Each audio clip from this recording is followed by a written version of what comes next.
Hello everyone, आप सब कैसे हैं। मैं उम्मीद करता हूं कि बहुत अच्छे होंगे और अपनी पढ़ाई को बहुत अच्छे से कर रहे होंगे। मैं Akash Kumar Bhadana ICT virtual classroom में आपका बहुत बहुत स्वागत करता हूं मेरे प्यारे बच्चों। जैसा आपको पता है मेरे प्यारे बच्चों, बेसिकली 9th क्लास है हमारी और इसी 9th क्लास के अंतर्गत हम लोग आपका बात कर रहे थे भारत एवं समकालीन विश्व, जो फर्स्ट उसकी बुक है। तो हम वन संबंधित कानून और उसके प्रावधान, इन सब चीज़ों को पूरा पढ़ रहे थे। और कल जो था हमारा बस खाली ये छोटा सा आपका पैराग्राफ रह गया था चैप्टर समाप्त होने में। पहले इसको पढ़ते हैं, फिर आगे बढ़ेंगे हम लोग, ठीक है। तो सबसे पहले आप ध्यान दीजिए, बानकी में नए बदलाव। अब जब वन को अंग्रेजों ने अपने कब्जे में ले लिया है, चाहे वो आपका भारत हो या और देश, तो हर जगह वो क्या करेंगे, अपने लाभ को सुनिश्चित करने का हर एक प्रयास, हर एक संभव वो चीजें करेंगे जिनसे उनका लाभ बढ़ सके।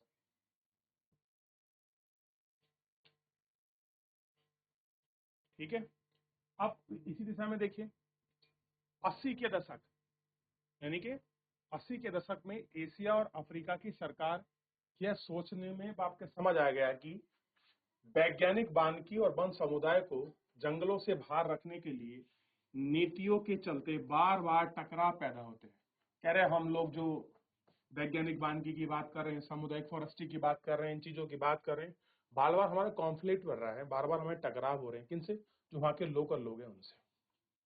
परिणाम स्वरूप वनों की जो आपकी इमारती लकड़ी हासिल करने की बजाय जंगलों के संरक्षण को ज्यादा महत्व देना लक्ष्य बना कि अब लकड़ी को संरक्षित मत करो, जंगल को संरक्षित करने का लक्ष्य बनाओ ताकि हमारा टकराव कम हो।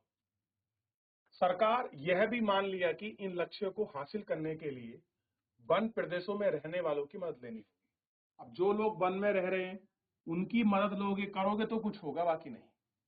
हिमालय से मिजोरम से लेकर केरल तक हिंदुस्तान के हर कोई घने जंगल में से इसलिए बच पाया ताकि ग्रामीण सरना, देवाकुंड, नाग, राई इत्यादि नामों के पवित्र आपके बगीचे समझते थे। आपको पता है आज भी एक संज्ञा चलती है पवित्र वन, जैसे उपवन कहते हैं, हम तपोवन कहते हैं। ये सब क्या है? ये प्राकृतिक वन है और इनको ही बड़ा पवित्र वन के रूप में, बगीचों के रूप में समझा जाता है और इनका एक अपना अलग महत्व है। लोग उनकी पूजा करते हैं, देवी देवता के रूप में, वन के रूप में, देवता के रूप में, किसी तरह से उनकी पूजा करते हैं। और कुछ और कहते हैं ये हमारी रक्षा करते हैं, कृपा करते हैं, ऐसा मानना है। कुछ गांव में थे वन संरक्षकों पर निर्भर होने की बजाय अपने जंगलों की चौकसी आप करते हैं कि हम किसी पर निर्भर ना रहे, हम बंगलों को, जो हमारे जंगल है उनको खुद ही रखाएं, उनको सेफ करें। इनमें हर एक परिवार बारी बारी से अपना योगदान देता है। मान लीजिए बहुत सारे परिवार हैं आपके, मैं अपना योगदान दूंगा, फिर किसी और का नंबर आएगा, यानी कि टर्न वाइज इसी तरीके से योगदान देते हैं। स्थानीय वन समुदाय और पर्यावरणविद अब कुछ वन प्रबंधन के वैकल्पिक तरीके के बारे में सोचने लगे कि यार कुछ अब नया ऑप्शन हो जाए, नई चीजें हो जाएं जिससे हम वन को, फॉरेस्ट को रिजर्व कर सकें, चीजें जो हमको चाहिए हम कर सकें। तो इस तरीके से ये सारी बात हुई और आप देख सकते हैं डच उपनिवेश की बात की गई थी और इस तरीके से पूरा जो हमारा चैप्टर है वो आपका समाप्त हो जाता है।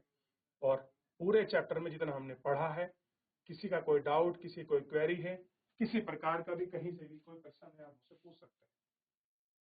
चलिए, पीछे किसी को डाउट, कुछ पूछना है, जंगलों को लेकर लोगों का भय इत्यादि कुछ पूछना है आपको? इतना हुआ। चलिए, अगर किसी को डाउट नहीं है, कोई क्वेरी नहीं है, तो मैं कुछ क्वेश्चन आपको लिखूं, आप उनको जवाब देंगे, फिर मैं उनके आंसर आपको बताऊंगा। ये प्रक्रिया करते हैं, थोड़ा सा क्लियर हो जाएगा कि आप लोगों ने जो चीजें पढ़ी हैं कितना आपको रिवीजन है, कितना आपने याद किया है और कितना आपको रिवीजन करने की जरूरत है। ये थोड़ा सा अगर आप इसको देख लोगे, कर लोगे, महसूस कर लोगे, तो आप इस पे चलोगे, बन पड़ोगे। तो एक बार पूरा चैप्टर आप अच्छे से देख लीजिए, क्योंकि फिर हम लोग इसके जो प्रश्न उत्तर हैं उनको पढ़ रहे हैं। अच्छा, वन विद्रोह आपने देख लिया था, वन में किस प्रकार का विद्रोह हो रहा था और क्यों हुआ, ये आप देख चुके थे। कारण भी आपको पता लगा कि वनों में विद्रोह के मूल कारण क्या थे। अच्छा, जब आपकी वेबसाइट बांध की शुरू हुई, लोगों ने प्लांटेशन लगाया, रबड़, कॉफी, ये चीजें शुरू की गई। ठीक है, डीआरसी का नियम आया और इसको विशेषज्ञ माना गया। ठीक है, यूरोप में चाय बागान हुए। इन सब चीजों को आपने बहुत लोगों से अच्छे से आप सबने देख लिया। ठीक, एक एक करके सारे चैप्टर के, और देखा कि वन विनाश क्यों हुए। रेलवे लाइन के लिए, पटरी के लिए कमर्शियल उगाए, उनको काटकर कॉफी के प्लांटेशन, कहवा, रबड़ की प्लांटेशन हुई। तो हमारे यहाँ चाय के बागान लगे। पहले हमारे यहाँ चाय के बागान नहीं थे बेटा, अंग्रेजों ने लगाए हैं 1854 के आसपास। तो इस तरीके से जो हमारा चैप्टर था वो हम पूरा देख चुके हैं। वन और वन्य समाज का उपनिवेश। ठीक, अब हम आगे बढ़ रहे हैं और इसी में आगे बढ़ते हुए हम पहले चैप्टर पर बढ़ रहे हैं, मतलब इसके जो क्वेश्चन आंसर है उस पर हम लोग चलेंगे और इसी के जो आपके क्वेश्चन आंसर हैं उनको हम देखेंगे और उन्हीं पर हम लोग आपका बात करेंगे, क्वेश्चन भी करते चलेंगे और साथ में इनको। ठीक है, तो मेरा प्रश्न है, पहला प्रश्न आप इसको देखिए, वन विनाश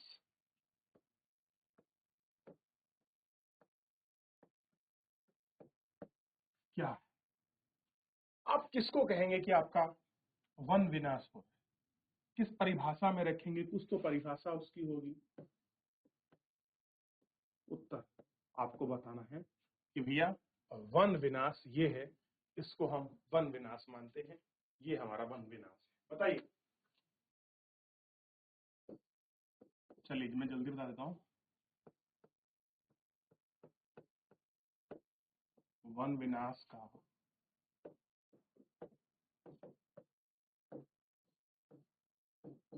अर्थ है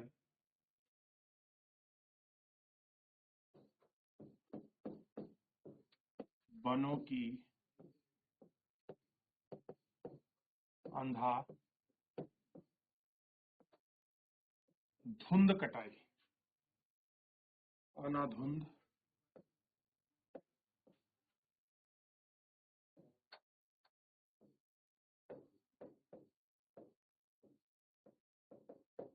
कटाई से है।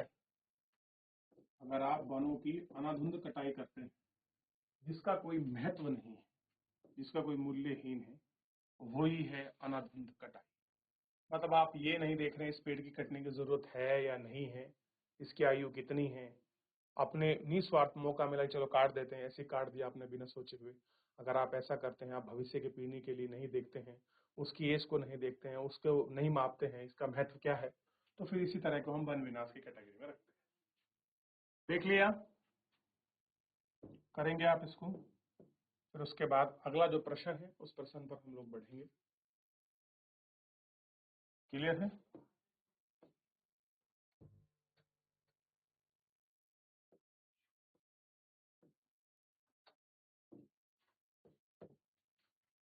चलिए,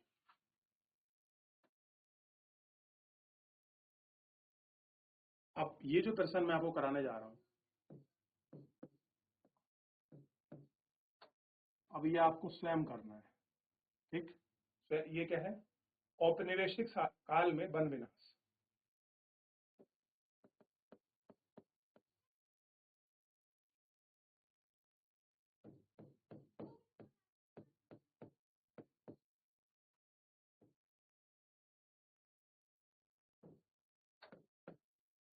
औपनिवेशिक काल में वन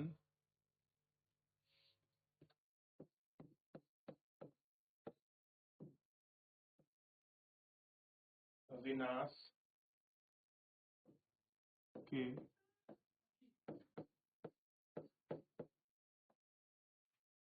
कारणों का वर्णन करो, ये हमको देखना है। ठीक है,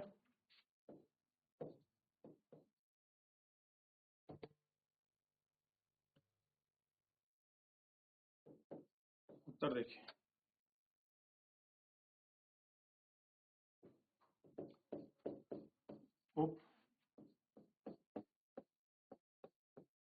उपनिवेशिक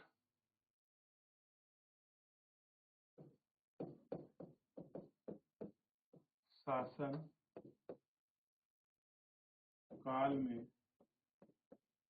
वन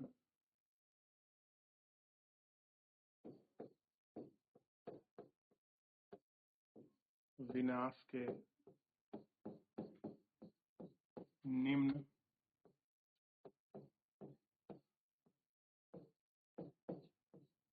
कारण है। ठीक, अब ये कारण आपको लिखने हैं। ठीक है, जो भी कारण है आप स्वयं लिखेंगे।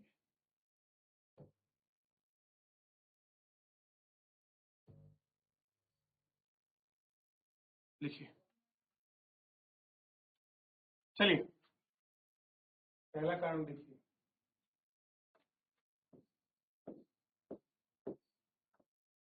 बढ़ती जनसंख्या, बताया था मैंने आपको। अगला कारण देखिए इसमें,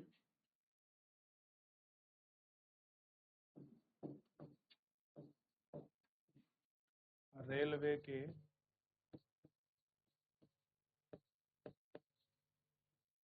विस्तार के लिए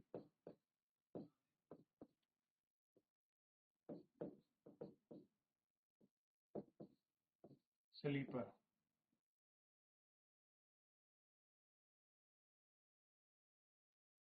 और 10 है।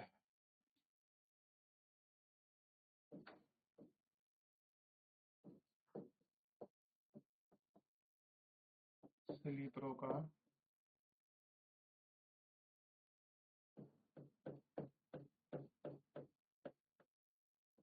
निर्माण। अगला देखिए, अंग्रेजों द्वारा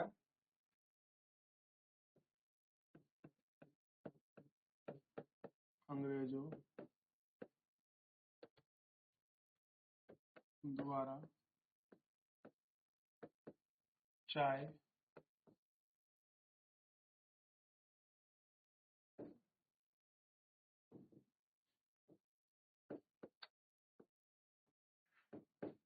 कॉफी और रबड़ के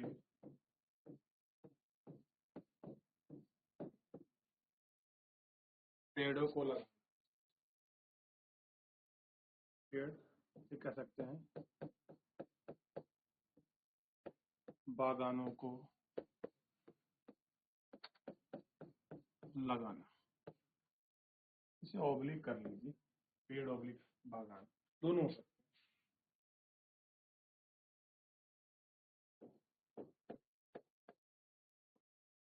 हैं। रेल मार्ग के विस्तार के लिए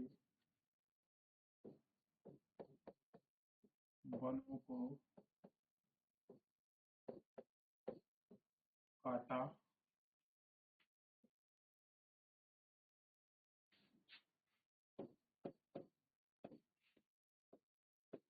गया था।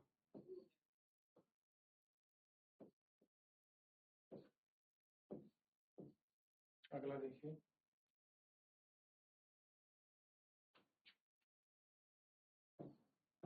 इनको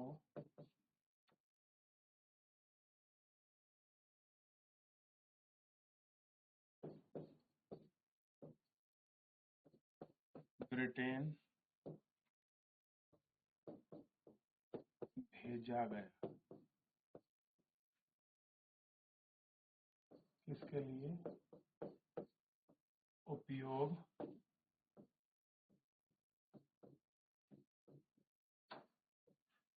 के लिए। लिखिए, और ध्यान रखिए, एक चीज ध्यान रखिए, इसमें एक रूप होता है व्यावसायिक उपयोग में।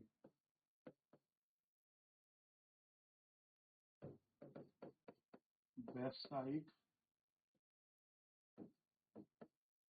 रूप में इनका प्रयोग बड़े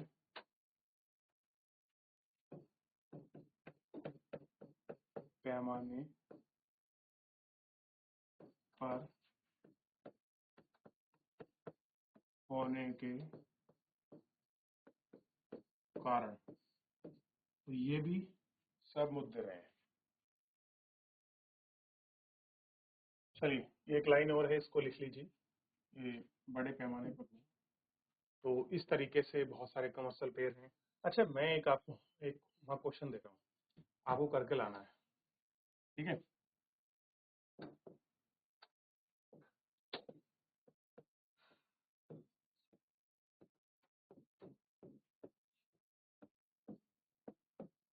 झूम खेती किसे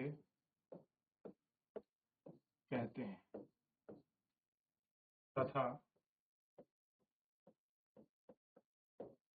भारत में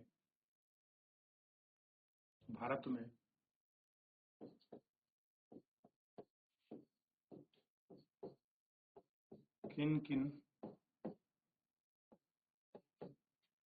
राज्यों में यह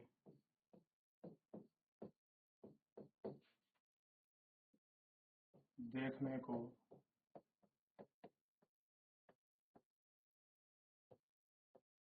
मिलती है।